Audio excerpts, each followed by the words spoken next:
Greetings, everybody. Welcome to the Justice and Democracy Forum. I'm Guinn, Director of the UNLV Center for Democratic Culture, which co-sponsors this event with the Boyd School of Law. The J&D Forum is now an annual affair. This is the fourth time we meet in so many years. And I'm delighted to greet all of you here, members of the audience, our distinguished panelists, representatives of UNLV administration. We are especially fortunate to have with us today Governor Guinn, who found time to come here and address our forum on the social health of Nevada. I will have a chance to introduce Governor to you shortly, but first I would like to recognize Joan Howard, Associate Dean of the Boyd School of Law, who will say a word of welcome on behalf of the Boyd faculty.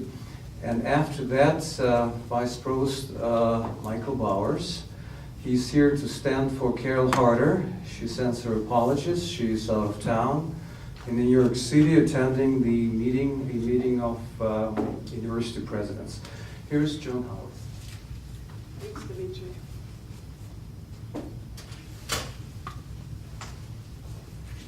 My very pleasant job this morning is to welcome all of you, especially, of course, Governor Guinn, and the panelists who we'll be hearing from later, and the members of the community who are here, and students and faculty from the university, and from here in the law school. If our dean, Dick Morgan, was any closer than Japan, he would be here himself to welcome all of you. But in his absence, he's asked me to come and make sure that you all understand that we believe that this kind of event and collaborations with the work that Professor Shallon does with his Center for Democratic Culture is exactly at the heart of the mission of the law school. And this kind of event in which we take expertise from the university and expertise from our government leadership and expertise from private leadership and work together to try to address some of the most serious problems facing our state and our region, our nation, and our universe. It's exactly at the heart of what the law school is here to be doing. And we're very excited about the work that we will be doing together this morning and the learning that we'll be doing together this morning. So on behalf of the faculty and the dean of the law school, I welcome all of you to this, what we hope will be and know will be a very important event for the state of Nevada. Thank you so much. Michael Bowers.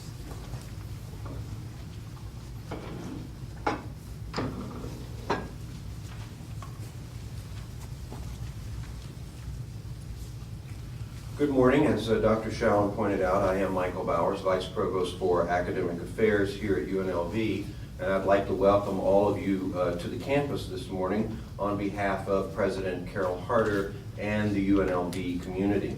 We're pleased to have with us this morning the distinguished group that we have. Of course, obviously, Governor Guinn. We're very pleased that Governor Guinn is here. But we are also pleased that the other participants in the Forum on Civility and Public Discourse are joining us this morning as well. Although Dr. Harder could not be here, as Dimitri points out, she is in New York, she does send her warmest regards. It is my special pleasure to welcome to our campus Governor Kenny Guinn, who will make a presentation shortly on the Social Health of Nevada report, which I will discuss further in a moment. We also have a very long list of distinguished members of our panel later, and you will find that in your packet. I won't go through the entire list of them, but it is a very distinguished combination of academics, experts, journalists, judges, attorneys, and others who are joining us here for this very important presentation. We are gratified to host today's forum on political campaigning and its impact on civility and quality of life in our community and state.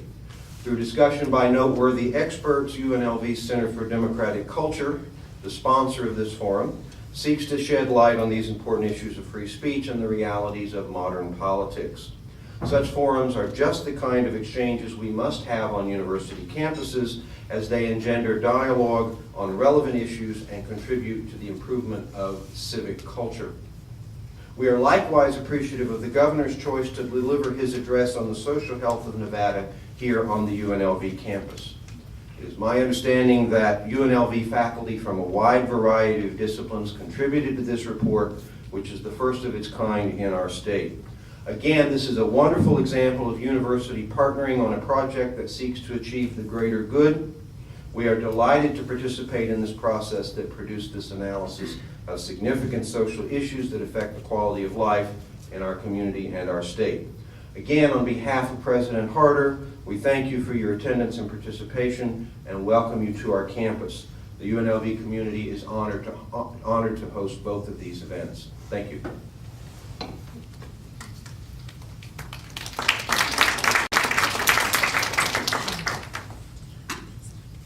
As I'm sure most of you know, Governor Guinn is no stranger to our shores. He was the president of UNLV before he moved to his new job in Carson City. We know the governor for his strong stance on education, for his willingness to tackle intractable issues like workmen's compensation in our state, for his willingness to swim against the political currents and take a tough stance on budget issues, as you all know. And if you looked at the last issue of Time magazine that just came out, you will know that Governor Guinn was recognized as one of the top 5 governors, one of the best 5 governors in the nation.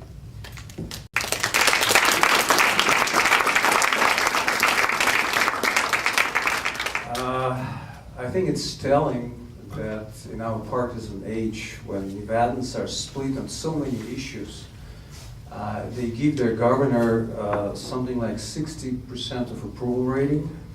If I'm not mistaken, this is about twice as much as Americans give to their president these days. I think this is rather remarkable. Ladies and gentlemen, Governor Kenny Guinn. Please welcome.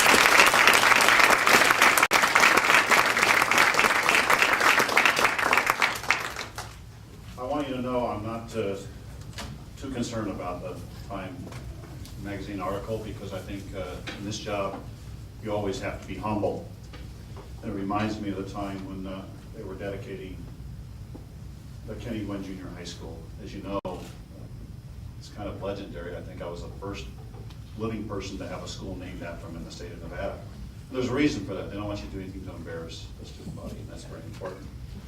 But as we gathered that night for the dedication, there was about 3,000 people there, and 3 or 4 past governors and senators or so. They all came and they had me wait outside this big gymnasium. When I was outside the door, I was by myself. And I got to thinking about it, and I turned to my right and I looked over, and there was a picture of me, a portrait hanging in the principal's office so that all the students, when they came through the hall or reported to the principal's office, could see me. And I thought, that's pretty nice. And I was feeling really great about that award about to be bestowed upon me. And a little student was coming by, and I looked at him, I said, "Hey, how you doing?" And he said, "I'm doing fine. How you doing, sir?" And I said, "I'm doing great." And he said to me, "This is a nice school, isn't it?" I said, "Yes, it is." I said, "Do you know who that is in that picture?" He said, "I'm in the 7th grade. I know who that is." I said, "That's Kenny Guinn." I looked at him, and nobody was turning around. I thought I'd get a little publicity here for myself. I said, "Well, young man, I'm Kenny Guinn." And he looked at me for a moment, didn't say anything. I thought, uh-oh, I've really got him now. He looked at the picture and he looked at me, and he said, "Well, sir, it was sure nice of your mother to name you after our school." So I must tell you, there's always a place to be humbled. And so I will wait until I get the reaction. Some people will like the fact that I'm in the top 5, and some people will wish that I were in the bottom 5. But that's just the way it works. But it's just it's one acknowledgement that somebody else in a third party is looking at what you're doing. And I would hope that when they went through the interview with me and went through a lot of work, like much of the work I've seen that you've done here in your backup material for the Healthy Nevada, will substantiate what you're attempting to do. And I believe it will. So as governor, I want to commend you as you work together. And we all have to work together to improve the social health of Nevada. The social health of Nevada is kind of a new term to many people. It's not a new one to me. For over 40 years in this community and throughout the state, I've always felt a concern for the social health of Nevada. And social health doesn't just mean physical health. It means all of those elements that are attentive to anything that we can assign to health. And you're going to talk about a lot of those areas before this conference is completed. As a private citizen, I welcome and encourage your efforts to better educate Nevadans about improving our quality of life. A social health improvement is improving our quality of life. That's what it really means to me. And what is a quality of life if you don't have good health and good well-being and a good frame of mind? As a former corporation executive, I'd like to offer the simple advice. If you're going to make any significant inroads in your topics that I see on your schedule in a forum like this, today and those to come, you must be able to not only bring the public sector to the table, but you must also get buy-in from that private sector as well. This is not a standalone job. It involves all of us, from the home to the workforce, to the schools, to our community in general. The comprehensive report being unveiled this morning, The Social History of Nevada, and it has a lot of stories and side stories, is a tool that can be used to significantly advance the quality of life in our state. The information and the assessments contained in the report will help focus our deliberations and it will assist us in developing action plans for the future. You see, everything that I've attempted to do, at least in my leadership roles, whether it be in the private sector or the public sector, or as governor, is not to necessarily look at today, but to look at tomorrow and next week and next month and next year and next decade. If we do not plan for the long-range future of ourselves as families, as individuals, and certainly as a state, we will not accomplish what we need to accomplish for those who will follow us. The Social Health of Nevada report is the first of its kind. I've read some of the backup material. I'm impressed with the data you have. It needs to be updated each year as you move along. You can no longer make your decisions on 201 or 202 or 203 or 204. It has to be updated continuously as you move along, because our society can become either healthy on a slow, long range, or it can deteriorate and become very unhealthy in a very quick period of time. So please, don't forget to update your data consistently. It's the first of its kind since I've been here to look at it in a holistic fashion. And that's what we need to know. Let's just don't get interested in a group over here that says, this is what I want to do, and another group gets over here and says, this is what I want to do. If I'm doing this, it's because I've come down into this wonderful weather from the cold weather, and it's having a body shock. And so if I'm doing this, I must have allergies down here. This forward-thinking report will allow those in elected offices to better prioritize, and we have to prioritize what we can do in this state, and that's difficult. It's much like aligned to the decision that you say, I don't want to will. I don't want to will because I don't want to have to name what would happen to my children if something happened to me and my spouse. That's too tough a decision to make. If you don't make that decision, somebody else that maybe you don't even know or don't even like, or don't know your children, don't know your circumstances, will make that decision for you. So I say to you, let's better prioritize and let's study it and take data like you're presenting. And then in the budget areas such as health, human services, education, and the environment will be better taken care of by prioritizing these particular areas of concern. When I became governor in 1999, one of my goals was to make dramatic changes to how the state of Nevada addressed various health issues in general. It can be either social, when it relates to education, to the caring of our senior citizens, or it can be in the health in terms of a physical aspect, whether it be some form of a disease or whether it be some form of care, long-range care, short-term care, hospital care, whatever it was, we wanted to take a look at it. And I think we've done that. But some people who are impatient, the ones that you've got to reach out and get, they want it all completed tomorrow. As soon as you think of it, they want it completed tomorrow. Well, long-term visions do not come overnight or in a week or a month. They're a long time coming. This was not an election issue for me, but something I had been working on much of my 40 years in Nevada to improve. I know I've been in this community as much as anybody, and for those who are new and think that we have it, they need to go back and study a little history. Throughout my life, social issues have always been a priority. And I never wanted to forget where I came from, because when you do that, you don't have the desire, you don't have that intestinal fortitude to want to help those who haven't been as fortunate as you are. Perhaps due to my personal situation growing up as a child of working poor parents who struggled to make ends meet, I felt this way. And I'm proud of the fact that I felt this way. And so when people say to me, oh, do you think a tax increase will be what people will remember you about? I don't think so. It will be the end result of what we achieve for the future of the state of Nevada. No one in this room, historian or anybody else, can tell me if that's the case, what is going to be the legacy of Paul Axel, who was governor, a Republican governor? What's going to be the legacy of Clark Russell, who was a Republican governor in 1955? Well, if you don't know, I'll tell you. Clark Russell had the distinction of raising the highest taxes as a Republican governor in the history of this state in 1955, and Paul Axel then took his place when he did it, and Kenny Guinn came along. So that's a legacy that I'm attached to. These were forward-looking people who look to the future, in my opinion, and try to say, what is it that we can do? So it's not all negative. It's all right for room for disagreement, but not in the area of social health for this state. We cannot have an argument that goes on and deters from what we need to do to take action. And that's what I hope you will do today when you disclose your studies, your information, and how you feel. And I know I'm going to say something about the next panel here in just a minute. It'll all be good, panel. When I came into office, it was not uncommon for Nevada to be on the bottom of every list you would wish to be on the top of. Now remember, there's lists that are published this way. You want to be on the top of this list. And at the same time, the top of every list that maybe you just didn't want to be on the bottom of. And we had our share of being on the bottoms that we disliked and being on the tops that we disliked. Go get the information and print it. And then say, we shouldn't do anything about it.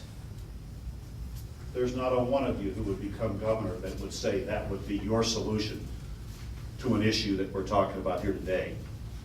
We cannot get on the top of every list we want to be on, and we cannot afford to stay on the bottom of those lists. But one thing we can do, we can make progress. And I think we've done that if you look through the studies and the information at least I looked at from your background material.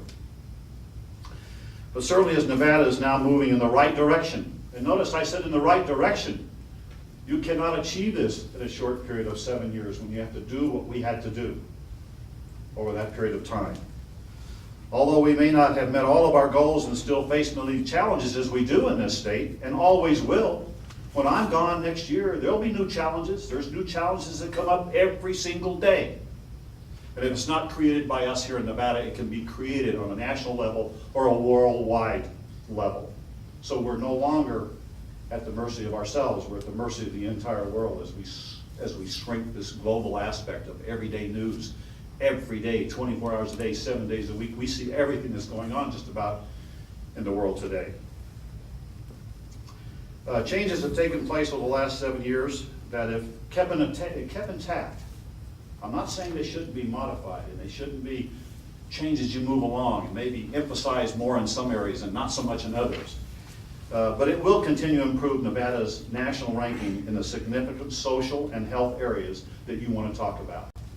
And once you get turned in the right direction, let's make sure we can move it and adjust it, but let's just don't turn it in the reverse action.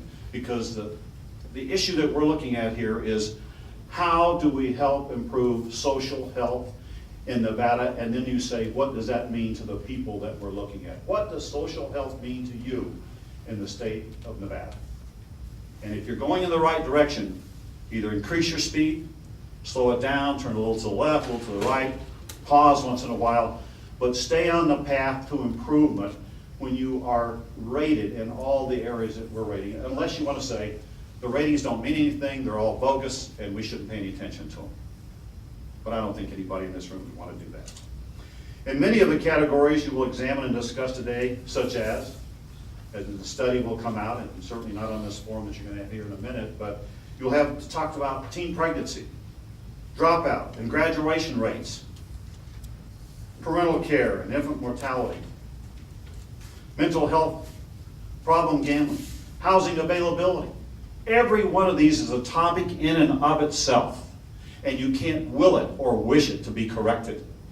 It takes a long time of hard work and push and shove and pull, and certainly debating the issues to make improvements in any one of these areas.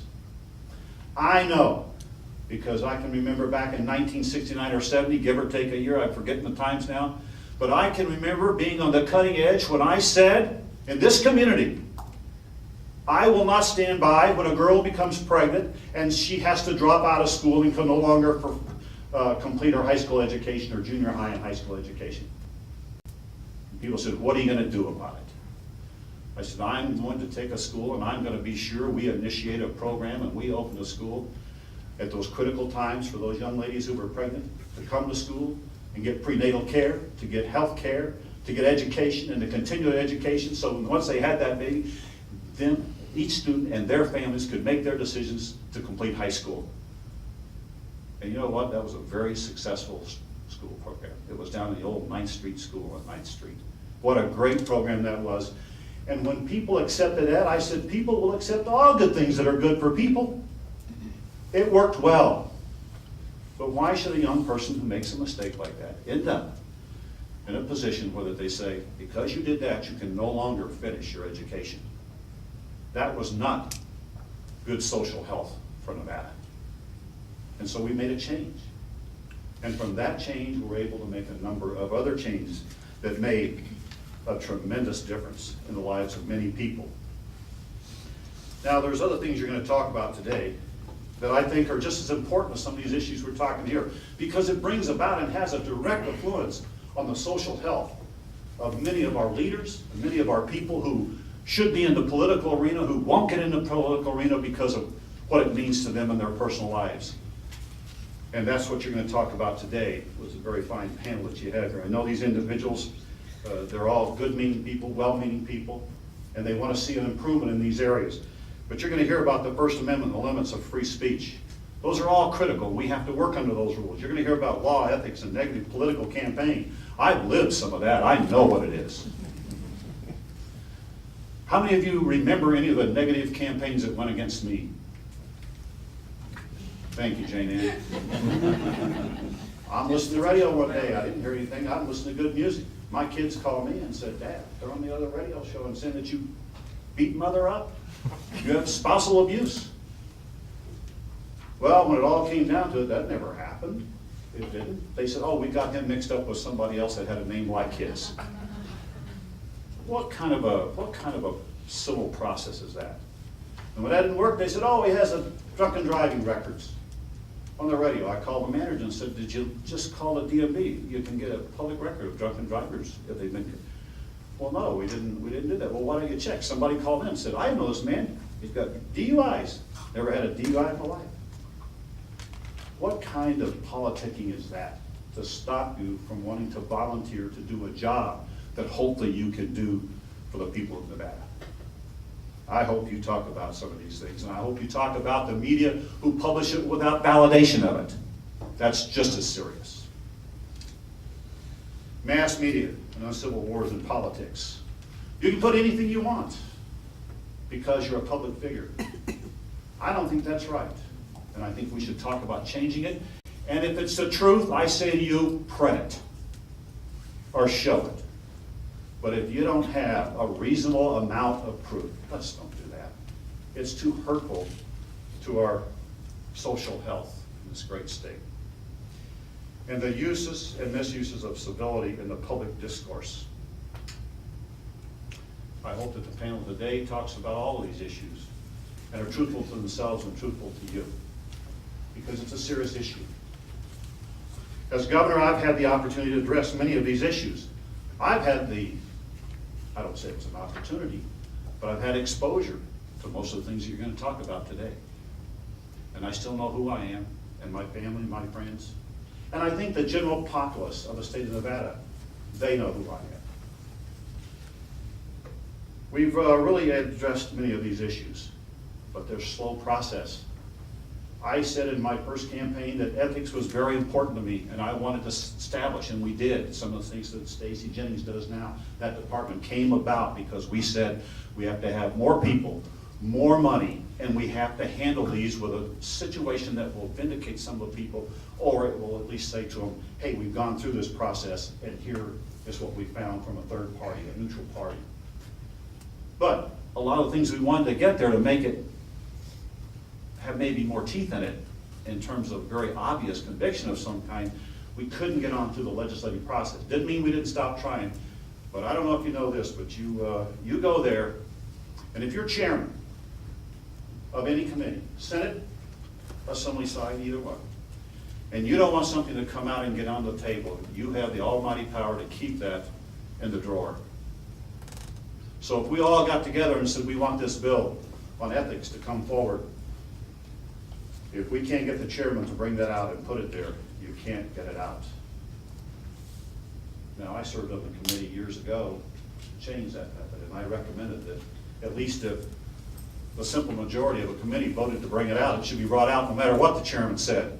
I thought that was a good recommendation, but it didn't get very far. In fact, everything we recommended was dropped out in our recommendations for how the legislative body should function under some of their guidelines to get more input, to have it more open. And that was quite a few years ago. I would hope that what we've done can bring greater attention to all people, but especially by legislators and others who have the power and the authority and the responsibility to make some of these changes. I hope that it will be interesting in making Nevada a better place. If we can do this, it will be an interesting process we go through to make it a much better place to live here in this great home state of ours, known as the Silver State. I am personally proud of the accomplishments we have made in successfully improving the quality of life for many Nevadans during my term in office. But I must say to you, I am far from satisfied, and so would you be. There's always more you can do, but there's always tough decisions that you have to make that denies you the ability to go in full speed ahead in every area that you want to change. So you have to make decisions. And hopefully in the question and answer session, we'll be able to expand a little bit on some of these statements I'm making, because I don't know how much you know, but I want to hear some of the concerns you have if I've missed a few of them, and some of these areas I'm talking about, to be sure that you have a good feeling about some of the progress we have made, and then I don't mind telling you about the progress we have not made. There is much work to be done. Forums and discussions such as this can only help to focus more attention on the critical social health needs in our state. Today you will learn much about the social health of Nevada. You will see a beginning of it in this forum. This is a part of social health that we're talking about. And you will discuss ways to improve our current condition. It is not all bad, and it is all not good. But I can tell you this, if we can come together and go in somewhat the same direction, we can make it better. Every day we work on it, we can make it better. Or we can neglect it, and it will get worse on its own. I would encourage you to develop plans educating the constitutional and other elected officials of this state that will take office in 2007. With term limits now, we're going to see more turnover, and it's going to take more education. They will not gain it by having 15 years or 20 years or 30 years in our legislative process. They will be coming in a turnover fashion that will, just as they get to know a lot of things they need to know to be able to help us, they'll be turned out in most of these areas. So I would hope that you will work to bring them in and to educate them. When someone says, I'm willing to run for office, let's don't run them off, let's bring them in, and let's try to teach them about some of these issues that you're going to be discussing here today. I would say to you, how will you challenge those leaders to continue to fight to address and provide for the social health of our state? I've had some people tell me, and some organizations say, we don't need any money to do this. Well, there are some things that you don't need money to do. You don't need money to work hard, to be honest, and try to do the right thing. But if you're going to hire teachers for 74,000 or so new kids over a 4-year period, You tell me how you can do that with hard work, integrity, and willing to want to do something right if you don't have money to hire those teachers. So when people make statements like that, let's pay attention to them. And let's don't deny them the right to say it, but let's demand that they learn what the ramifications of that statement will really be to the state of Nevada to not hire any teachers for 74,000 kids, roughly over 2 terms that we would serve 4 years. That's been said to us. It's been said to you. And I don't understand why people don't become indignant over those kinds of statements and then teach that person what they should do to change their mind about that kind of a statement. And, as I stated earlier, how will you get the private sector to become engaged in your efforts? You know, we've had Yucca Mountain around for years. And it was 4 years ago, it was the first time we had ever decided that we wanted to have this fight seriously, because we had never put any money into a general fund budget. And we got $4 million to help the fight from a legal standpoint. And let's take a fight on and fight it with all we have in our hearts and souls for the right of Nevada, or let's don't fight it. So we decided to fight it. And at the same time, I said, we just can't do it as a state. So we went to the public and collected hundreds of thousands of dollars that people gave us to say, we want you in this fight and we want to support you. You have to get the public sector involved in what you're doing. The public sector is mightily involved in this law school. I know, because with Bill Boyd, the man who's out there for this law school, called me and said, we've got to do something and we got to have a law school and let's go to work. And so I know how he came to the business sector. He came to me and we said, let's get involved. And I know the people we went to and sat down and said, you've got to come to the table. We cannot do this just as a state with our tax dollars. We're spreading them too thin. We've got to step forward, and the people of this community have done so in a magnificent fashion. But you have to go and ask, and you have to push hard. So how are you going to get the private sector engaged in everything that you talk about during this forum? Because you'll need them, or you will not be as successful as you would want to be. These are some of the challenges you face, and I applaud your dedication and your spirit of cooperation in making a difference in the lives of so many, because good social health can bring a good feeling to you, first of all, and second of all, it will bring a new quality of life for those who are less fortunate than we are. As governor and soon to be an ordinary citizen, I sincerely hope you're successful in these ventures. I've said often that I will not retire completely, but I'm not going into any other political functions. I will dedicate my time and energy, just like many of you are doing here today. I want to help. I don't want to forget those who are less fortunate than we are. So I hope you have this successful program. I hope that it means a great deal in your ventures into the future, because this is not today. You can't do anything when you walk out here except maybe very minutia, but you got to plan for the future. I have not discussed a number of the important social health programs we have initiated over the past 7 years, or worked on, or neglected.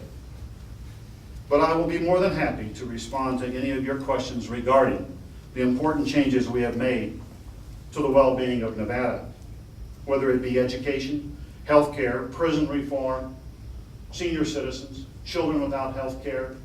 I will be more than happy to discuss any of these issues with you. I don't know my time schedule, but I'm available, and I would be happy to take a few questions. I will take questions from anyone and everybody except for one person. Matt is now in law school. He works for me in my office. You have no right for any questions, Matt. Governor graciously agreed to entertain questions from the audience. If you ever wanted to bring up an issue with your governor but were afraid to ask or didn't have a chance, now is the time. So please, to save time, I would appreciate if you are succinct in asking your question so we can recognize as many people as possible. And also, please, if you don't mind, introduce yourself when you ask the question. I will direct traffic as we go on. So please, yes.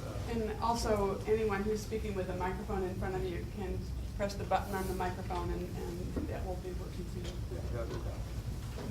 you. When I was here as acting president, we didn't have any microphones that had a button to push, so you've really come a long way. Yes, Gary Lieber, former public defendant here in this case. Thank you, Dimitri. Governor, if costs were not a factor, do you think it would be better for the social health of Nevada if high school classes started later in the morning at 8 or possibly even 9 o'clock than it does now currently about 7 o'clock? And if you think it would be better for the social health of Nevada, forgetting about cost for the moment, how could that be paid for and would it be worth the cost? Well, I haven't seen all the costs. I know that it would be expensive because scheduling, as you are in the fastest growing part of the country, especially right here in southern Nevada, it's even a much 3-to-1 compared to almost in Arizona. But if you look at our whole state, this is a local issue. I don't want to skirt the issue, but it's something that I think is another part of what we call social health. There are some students who wouldn't be ready maybe to go to school on their terms at 9 o'clock versus 8 o'clock versus 7 o'clock. But I do believe that 8 o'clock is a reasonable time. It seemed like to me, if I remember my high school days, I think the last warning we had was 8:13. We had to be in at 8:15, but we went to school until about 3:20. And today I know it's been shortened because of certainly the dynamics of the educational system and the cost, et cetera. But I would say to you that that's a part of what you ought to be discussing. It's a local issue. Some of the people in the rural areas, you can't make it a statewide rule. Some of the rural people will say, no, we want to go early so they can get out early. They got a long ride home, a long ride into school, and they kind of make those decisions. Here in southern Nevada, it's been an issue for years and years. We've gone through the issue of trying to make sure that we had enough bond issues for schools. When I was there, I can remember 3 bond issues in 1964. I can remember many in 69 and on and on. And a part of that has to do with what forces you into schedules. But the issue that you're asking me about is not really any different, because it's a topic of great debate, I know right here, but it's not any different than so many other issues that I could bring about. And that is, what about the quality of care in Medicaid?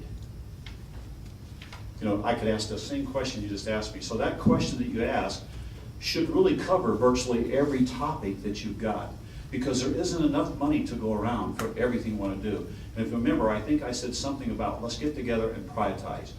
What is the priorities of this school district? Is it to start school early so that you can have less school buses, so that you can have more money for education in the classroom? Someone's making those decisions.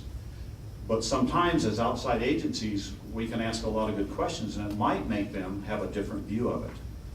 But it shouldn't just come off of a statement saying, I think school should start at 8 o'clock. For instance, and I'm going to elongate, but I'm trying to take in a little different direction here.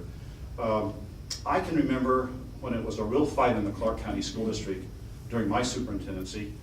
Most people think it was desegregation, and that was one issue, and it was big. But a lot of the other issues that I faced was a number of things that I think other governors today would be proud to be able to get where we were from years ago, because we focused on it. Number one is we worked very hard and had to go through a lawsuit to make sure that we had a hot lunch program. The junior highs and high schools had lunch programs, but not the elementary schools in 1969-70. 1 or 2 of them had a cafeteria, but none of the rest of them. So we initiated a program, and we did a lunch program, which was great. And then I got to thinking about saying, wait a minute. We bring these kids to school. We pay for their transportation to get here if they're over 2 miles. Their parents get them here otherwise. More and more families, 2 parents are working. So I said, wait a minute, how can a teacher teach a little tiger to read and do math from 8 or 8:30 in the morning until noon before they eat if they didn't have anything? So I said, I think we need a breakfast program. We have a program that's breakfast program in Clark County today, because I don't think you can teach a hungry kid with an empty stomach for 3 or 4 hours before they get lunch. And so we made some priority decisions and said, there may be less money for X, Y, and Z, but we're going to use it to have these kids who will have at least the opportunity for this breakfast program. And I might say to you that Poor kids go there, kids from middle class go there. Some kids just go there because they like it and like to be with their friends, and it's a social aspect before they go to school. So we made a priority decision, and I can almost name that for everything you do. I have to do that in my budgeting program. You know, what would you do if you say, everybody told me we needed more money for textbooks? Well, 2 years ago, we put $50 million into a one-shot fund for textbooks. I use that as a priority level to say to people who are responding to you. This last year, we got $50 million every 2 years in the general fund budget that rolls over for textbooks. And you say, well, why so many textbooks? We got so many kids. And we have such a mobile population. In my day, I went to a lot of schools, but if I had a book from school before we left, my parents would go by the school and we would leave them at the school. Today, you've got thousands of people who come and go, and they take those textbooks, which cost $40, $50, $60, $70, and you can't continuously replace them. So you have to do other things. So all these things are really what we call prioritizing. More questions, please. Yes. Good morning. It's Claire Hand. I work in the law library.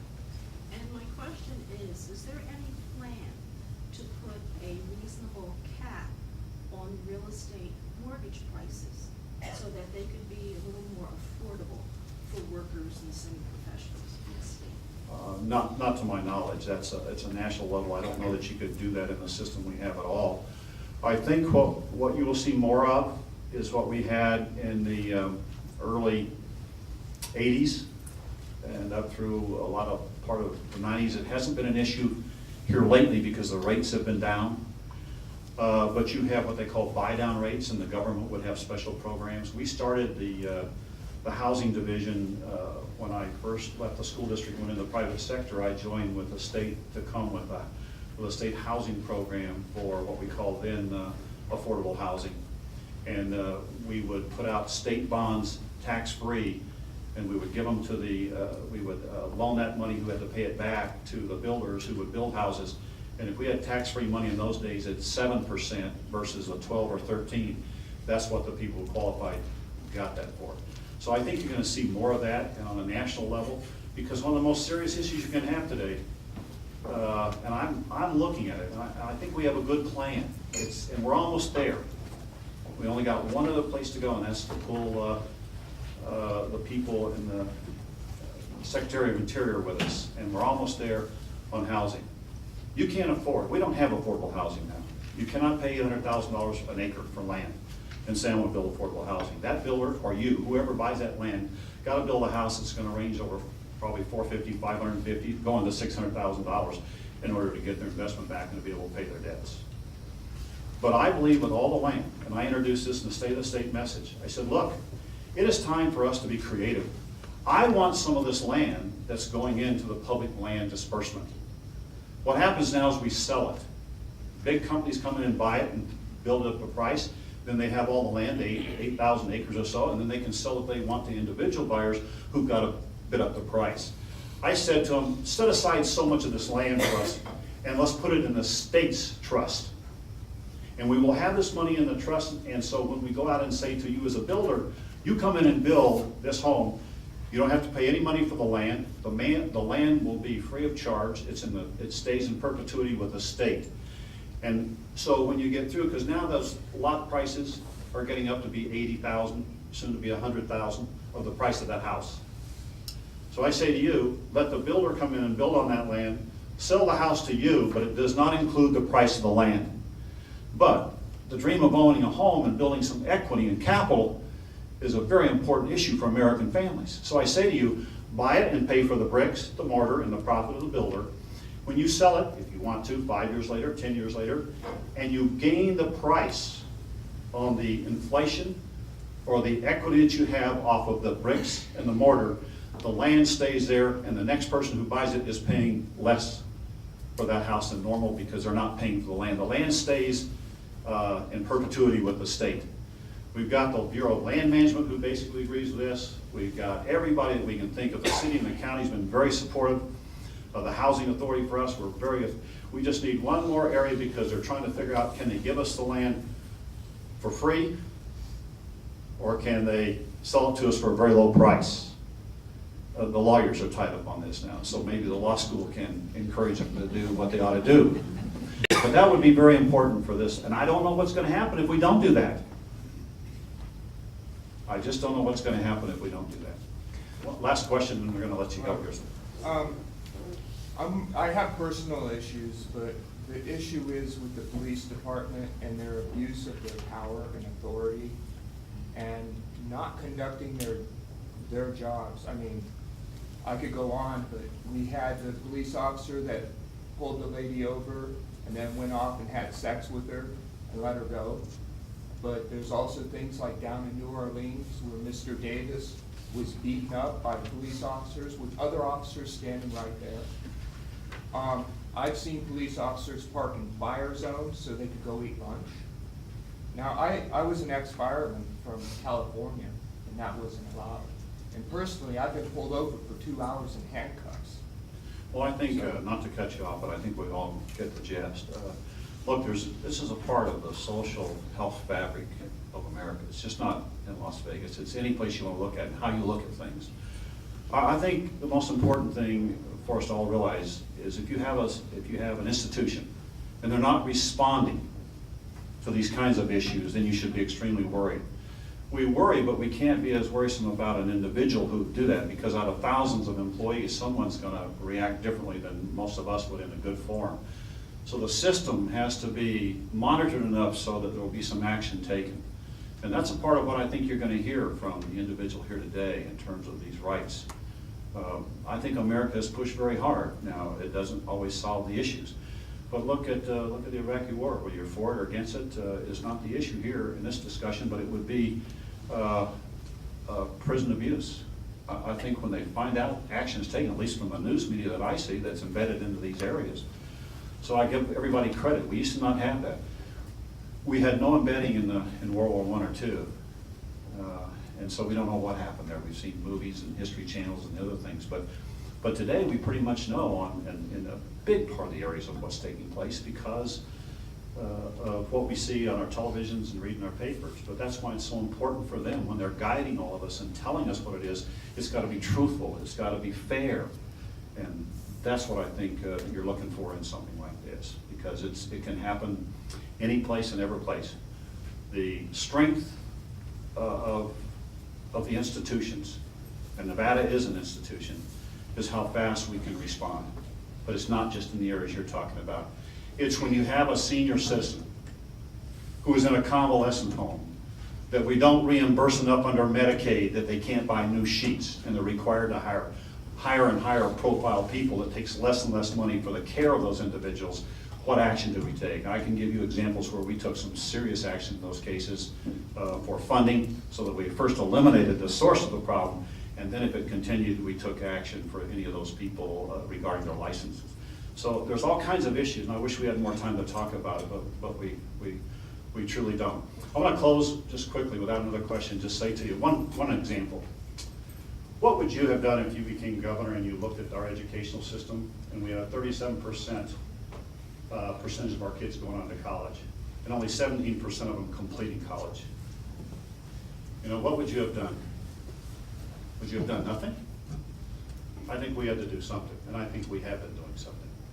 I'm very happy to say that this year we'll certainly, I believe, strongly go over the 50% of our kids who are going on to college. Will some of them not make it? Of course.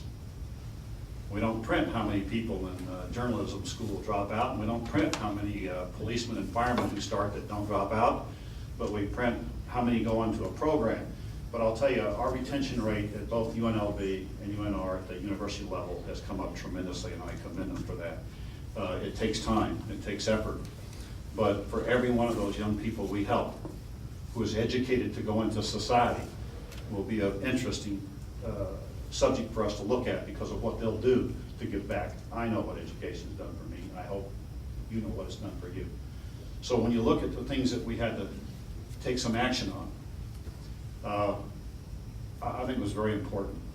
And I want to say, and last, if you don't have on your list for the social health, you better place it on there, because I brought this up in the state of the state. I am not the superintendent of public instruction. They don't report to me. Under the Constitution, they're independent. I can't hire them and fire them and direct them. That's done by the university, the legislature. But I will tell you this, I'm not going to stand by when people tell me, and I look at the schools, that we have 199 schools on our failure list, and 122 on the warning list who migrate to the failing list the next year, generally speaking. And that was my statement. I am happy to tell you that it was a priority decision, and we could have used this money in so many other areas, but where did we put $100 million? We put it in that program because we had required curriculum changes, teacher certification changes, we had required testing, we had required goals and objectives by every school to be filed with the state by December the 1st of every year. But what we didn't do is have the connectivity on that circle to say, here's the tools with which to do these things. And so we allocated $100 million. You hear about don't give it to the administrators, don't give it to the bureaucracy. We gave it to 7 people. Not the legislature, not the governor, not the school boards, not the principal. We gave it to 7 people who had been in these schools, except for 1 or 2 of them. But 5 of them had been in schools who had come out of those failing schools and they had gotten them off the list because they knew that it could be done. And we took them and we put this plan together. I'd like to give it to you in great detail, but we don't have time. But I can tell you, why would I stand there and say, oh, we've got 200 schools and 122 coming and we're not going to do anything about it? $100 million went there. It's at risk. The general speaking portion of this is you come and you apply from these people. They have the sole authority to give it to you. If you don't reach your goals or you're not making progress, they can take it away from you. And these are classroom teachers and 3 principals. It's at the front line of the war that we're in on education. If they want to hire 3 bilingual teachers when they've got 70% of the students who have English as a second language, then let them do it. If they need math teachers, let them do it. Let them decide what it is. And if they don't make progress, this group, and we're saying we're looking, if they don't make progress, not get off the list the first year, but make some progress towards it, then they can stop their funding and we can ask for the change of administrators. Because leadership is critical to you. I could have become your governor and gotten by for a lot less headache than what I've gotten. But I thought it was the right thing to do, whether you agree with it or not. When I go out, I will stand tall, and I will be proud of what we've done, and I will worry about what we didn't do. And I hope the next person will stand up and try to do as well as they can. I want to thank you very much for inviting me here today. It's a pleasure to be with you, and I hope that your forum works well, and I know it will because you got some great panelists, and they've got hearts of gold, and they'll do the right thing by you, and they'll speak the truth. So thank you very much. Thank you very much.